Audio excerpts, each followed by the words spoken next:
Hello everyone, today I'll be showing you how to verify your PayPal account. Well, so this is really simple. The first thing that we have to do to verify our PayPal account is to go to Wallet.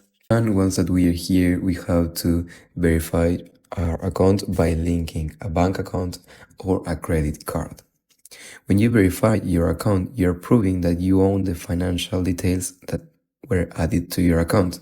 So to get verified, go to your account and then give them your bank account or your credit card.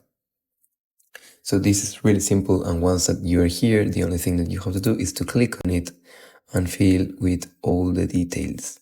The same applies for the credit card, right? Just have to put your number, your expiration date, and your security code. Maybe in the future they might ask for you.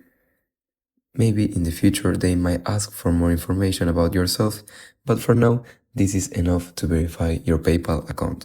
So if you have any question or any suggestion, please leave it in the comments below. We hope this tutorial has helped you. If you want to see more videos like this one, we invite you to subscribe to our channel.